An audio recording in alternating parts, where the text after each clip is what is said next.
Today is Thursday, March 27th, 2014, and this is the beginning of an interview with Mr. Ray Grob at the Rutherford B. Hayes Presidential Center. Mr. Grob is 84 years old, having been born on March 20th, 1930.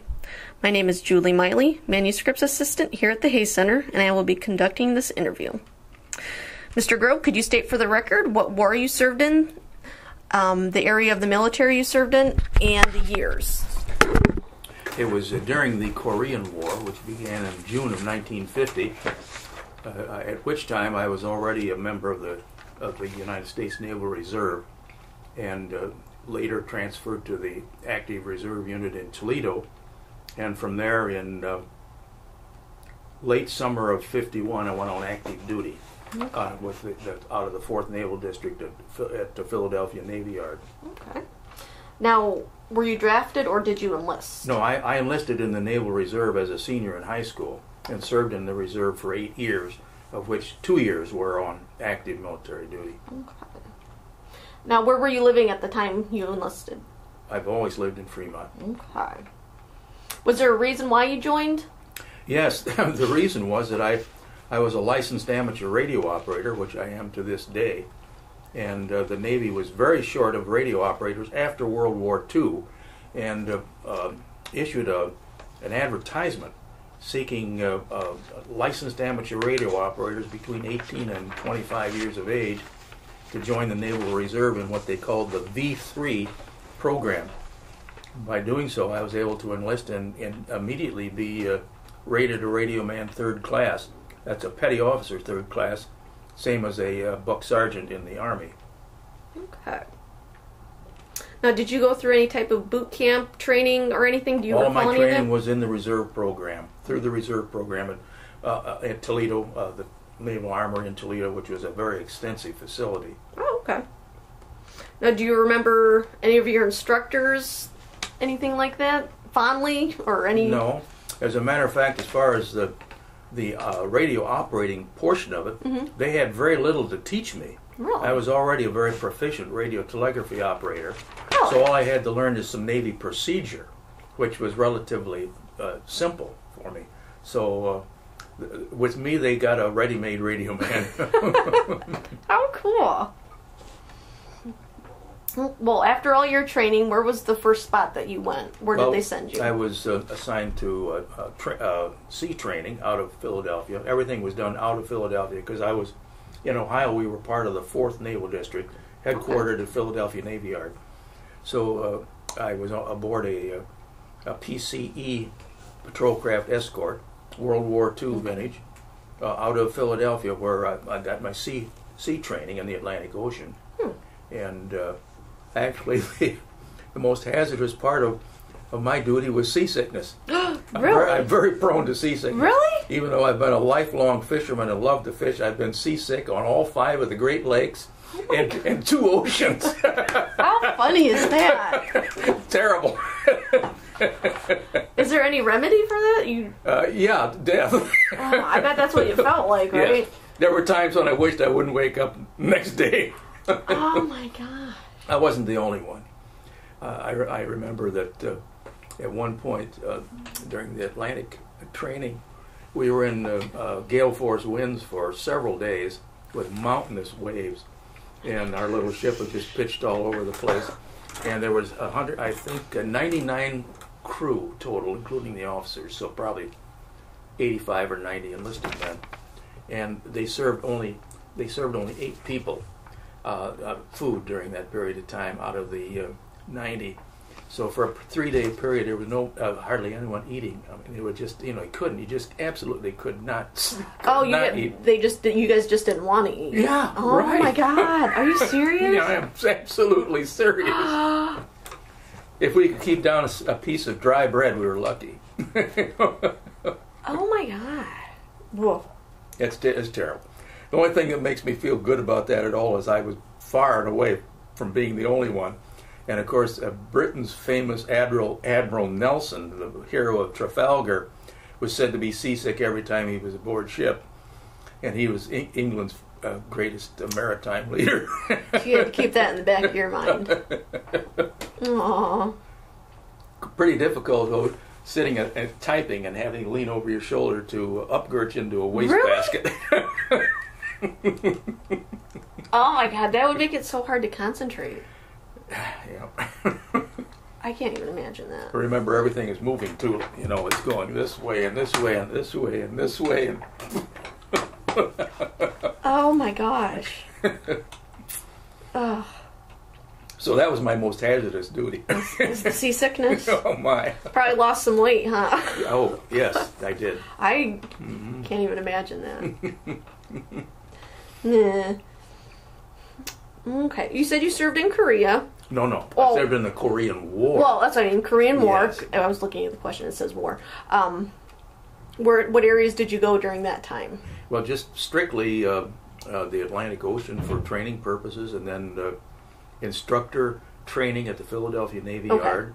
And then ultimately I was shipped back to the Naval and Marine Corps Reserve Training Center in Toledo, where I was stationed as a station keeper. They had a crew of about 15 enlisted men and 2 officers there.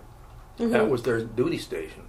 And our job was to coordinate instruction for these hundreds of reservists that still trained there. Really? So. Can you kind of describe what your job assignment was? I know we had talked off the record, but... Well, aboard ship, and ours was a very small ship, so there was... And what was the name of the ship you served on? It didn't have a name. It was just because it was a small... They only named the bigger ships. Okay. It was known as PCE 856. 856. Okay. Patrol Craft Escort. Escort. 856. And okay. The World War II ship that had served as in Atlantic escort duty during the war, anti-submarine service. And aboard ship, a radio man stands a 4 hours on, 8 hours off watch. So you're assigned a particular block of 2 4-hour groups in each 24-hour period. And it's your duty then to, especially on a small ship like ours, the person who was standing watch was copying the fleet broadcasts from Navy Radio Washington. Okay. And that goes on 24 hours a day, or it did until they discontinued the use of all regular radio. Now it's all satellite communications. But then that happened in the 70s. Oh, really? 20 years after I was out. Okay. But so you would sit there at the typewriter and copy everything that came from Navy Radio Washington, which was NSS. That was their call letters. And you could hear them anywhere in the Atlantic Ocean. They were a very powerful station. And occasionally there would be a message that would be addressed to your ship. There were weather predictions for given areas of the ocean. And a lot of stuff just went out to whole groups of ships, like a destroyer squadron of 3 or 4 destroyers. They would be designated DESRON for destroyer squadron. Such and such a number, and that would mean all the ships in that squadron would have to read that message. In my case, only occasionally would a message come for our ship, something, maybe a personal message of some kind involving somebody aboard or something like that, and then I would take that to the boss, the commanding officer of the ship. Other than that, you just had to copy everything. And then an officer designated the communications officer would check the things that you copied to see if there's anything there that was action for them, for our ship, you see. Okay. And so that was basically it. It could be considered a very boring thing. You're sitting there for 4 hours with headphones on and copying everything that comes from in radio telegraphy on a typewriter. A mill, we called it in the Navy. You know, you'd finish one sheet, pull it out, and put another one in, and just keep going. And they would break for about 5 minutes at the end of each hour, so that the operators, wherever they were on whatever ship, could have a break to do whatever they needed to do for 5 minutes. Okay. Then back to it right again. Now, did it come through as like a Morse, like you said, like as okay, dots and dashes, and that's how you guys typed it out? Yeah. No, we typed it out as letters. But you knew? Oh, of course. Wow. Yeah, I can copy 40 words a minute, no problem. Really? I think that is so cool. At one time, I could do 35 words per minute and put it on a typewriter. I haven't typed for 20 years now, but I can still sit there and just like we're talking now. You could just be dictating it almost. While I'm sending it, somebody sends it back to me. I don't have to mark it down. We're just talking. Really? Mm-hmm. I think that's cool. That's amazing. Mm-hmm. It's like another language. Well, that's what, almost like, sign language it's like Chinese or something. It's it's coming at you as fast as people talk, and yet it's in dots and dashes, and you understand it just like it's spoken word. Wow. Now, did you have schooling on that, I'm assuming? No. How did you know? Because as a 14-year-old kid, during World War II, when I couldn't even get on the air, we weren't allowed to, I got an FCC, amateur radio operator's license had to go up and take a stiff examination at Cleveland at their FCC office. So from there on, I was a licensed amateur radio operator, and as soon as World War II was over and hams were allowed back on the air, I was doing it every day as a hobby. Really? So by the time I got in the Navy, I was very proficient at it. Had a lot more self-training than the Navy would have provided for somebody that they took in not knowing the code and having to teach it to them.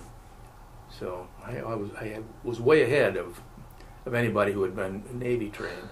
Huh. Did you find it was easy to learn? I just think... No, it's never easy to learn.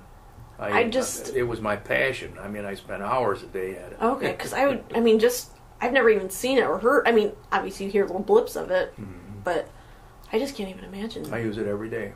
Really? Mm-hmm. I just think that's so neat. Well, most hams nowadays aren't interested in it because it's too difficult. Yeah. But for us old timers, radio telegraphy is known as CW for continuous wave. That's the technical name for it. And we say we have to have our CW fix in the morning. I can't start today if I don't talk to somebody in code for about 15 minutes. How neat! And you do it every day? Every day. Mm-hmm. All over the world. That's kind of cool. That's interesting. However, I've gotten away from our topic here, I think. That's all right. Hey, you're a radio man. It's okay. Do you have any memorable experiences or anything that sticks out in your mind during your service?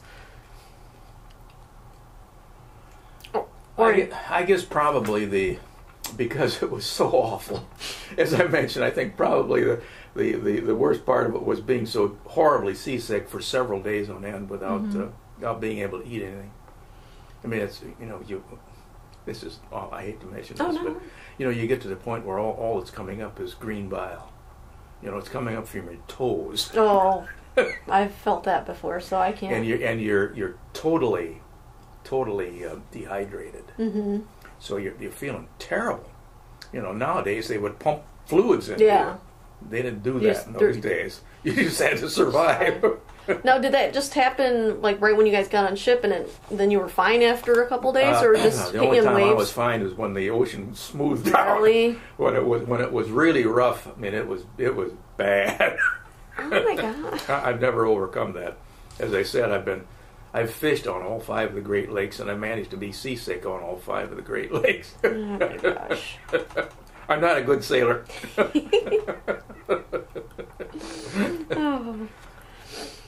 Well, when you were out on duty or anything, or out on sea, how did you stay in touch with your family? Were you able to send letters or anything? No, there wasn't. They didn't do anything like that? I could.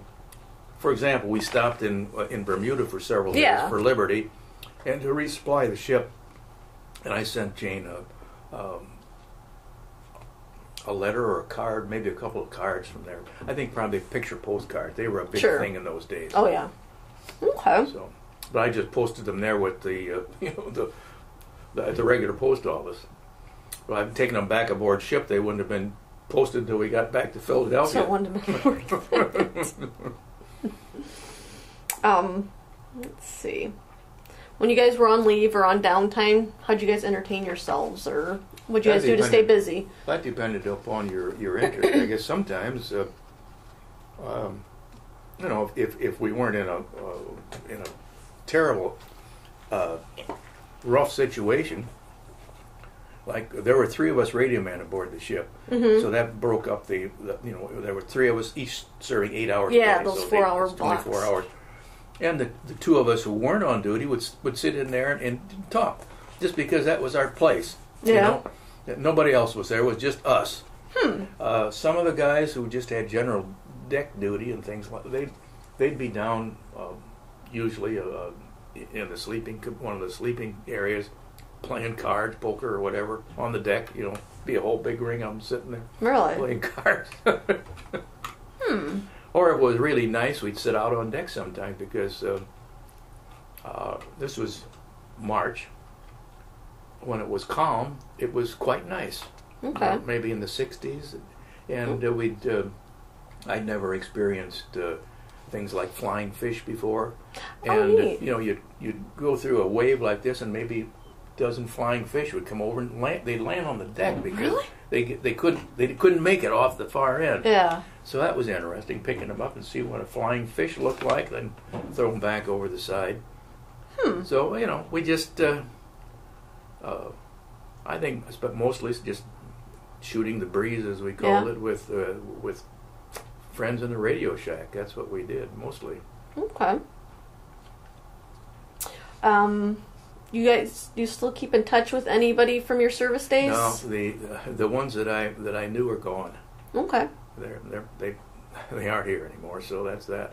I didn't have any, or a large number of close buddies. There was one that who ended up having a condo on the beach at Port Clinton and a place in Florida, and we visited him several times, both places. Okay. But he's been gone for 15 years. Okay. And unfortunately, and the other ones that I knew, several from Fremont, they're gone. They're all dead.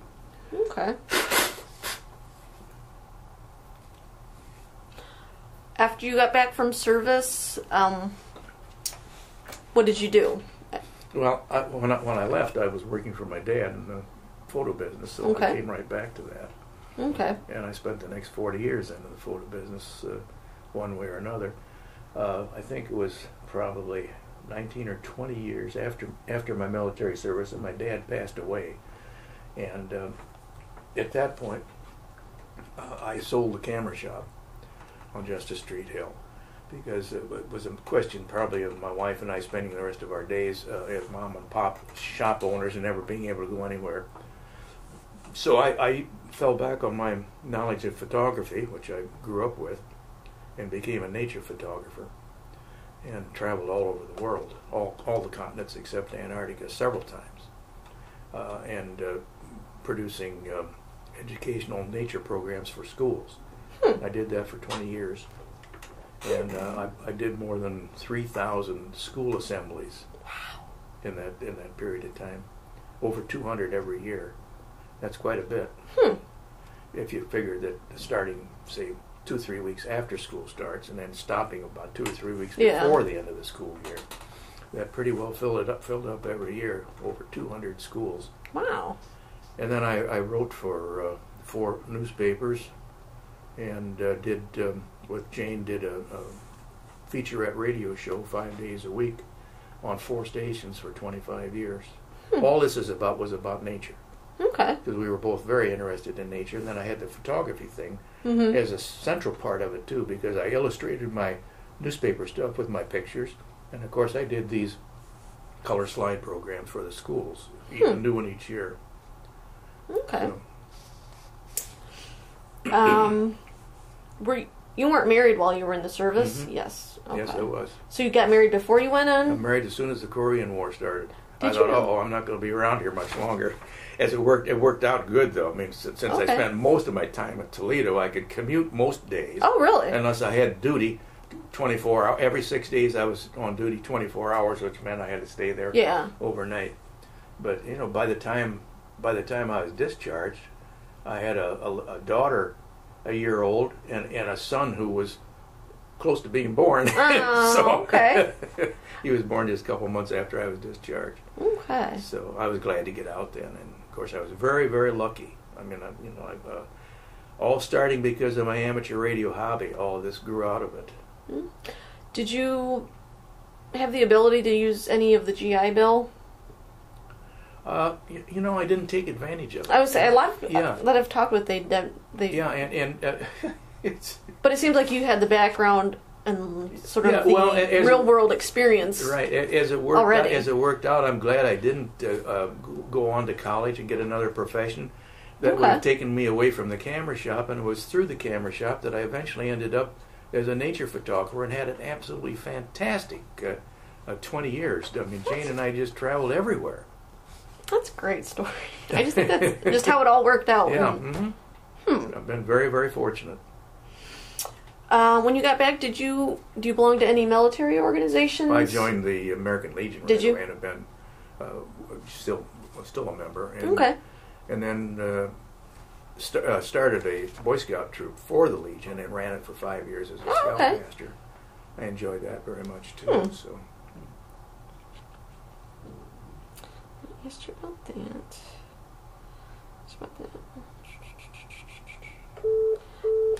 Looking back at it, do you feel as it was a good experience for you? Oh yeah, absolutely. You think it was worth it? I think it was wonderful. First of all, I mean, it's the first time I ever got away from Fremont, basically. I mean, the first time I was ever out of town was when I took a bus up to Cleveland to the FCC office for my ham radio license. Really? I was in the 8th grade. That's the first time you ever been on town? I never been away from Fremont, except with my parents. Yeah. We had I had a couple of aunts living in Cleveland, and we would drive up there sometimes on a weekend for a day. But other than that was my first time away. So getting into the Navy, I mean, bang, I'm right away I'm gone. I'm out in the Atlantic Ocean and so forth. It was a great experience, and then because of it too, late in my life now, something I really appreciate that enabled me to be a part of the Veterans Administration medical system. So I get my meds for next to nothing anymore. And the same with, my glasses and annual physical exams cost me little or nothing. And that's fantastic. So you do it again in a heartbeat? Oh, yeah. Mm-hmm. That's good. Of course, I wasn't shot at either, so that's a big difference. Yeah. And I interviewed, like I said, my Vietnam guy, and he had some injuries with a mine. And when I asked him at the end of the interview, "Would you do it again?" he said, "Yep." So everybody's different, But a lot of guys who served in World War II, and that was the worst of all. I mean, that was because it went on for 4 years. And they didn't send you home. No. Unless you had a terrible injury, you were patched up out in the field and sent back on duty. Yeah. Maybe in the front lines, and yet a lot of them that I've heard interviews on TV and read them, and they say it was the greatest experience of my life because they were small town boys, farm boys. Heck, they never went anywhere. You're exactly all of a sudden, right. They're 10,000 miles away, seeing people look like they've never seen before. Whatever, and so a lot of them do. Yeah, you're exactly right. That's why I love just comparing, just noticing all the differences. I've done World War II, my Vietnam guy, just the difference between their attitudes. Sure. And the emotion in the interview was a complete 180. And then now doing Korea. Sure. It's just. Have you had anybody yet who was in combat over there in Korea? In Korea? Yeah. No, you're my first Korea. Well, I hope you can get one of the Army guys who was over there. Because it's known obviously as like the Forgotten War. I mean, so I don't know much about it. So it was just as horrible as the Second World War. We're talking about mud and guts and terrible. And it went on for nearly 3 years. Okay. And again, like World War II, if a guy got shot, he got patched up and sent back to the front line. And whatever. Yeah. So I welcome anything at this point because it's just me. Maybe you want to put out some kind of an SOS in the paper for guys who served in combat in Korea. Maybe you'll dig up somebody. And also, you if there's anybody alive, you've got to talk to somebody about Company B. Yeah, like I said, I'm glad I wrote that note down. I'll have to say something to Nan about that too. Guys, they went as a unit from here. We're talking almost 200 guys from right here. That's crazy. And all served together in combat. And it was the same over in Korea. That sparking my interest. I really want to know about that one. Really? There may be somebody in Clyde or somewhere else like that who doesn't get the local paper or whatever who Didn't see the press Yeah. releases or anything. That's true. I might have to look into that. Well, I think you did a good job. Is there anything else you want to add that I didn't cover, or any last? I think that's probably I think it. you're good? Yeah, I think so. Okay. Well, I I'm think glad to have the opportunity to do it. Oh, I'm glad you accepted my invitation on it. I appreciate it. So, we'll close there.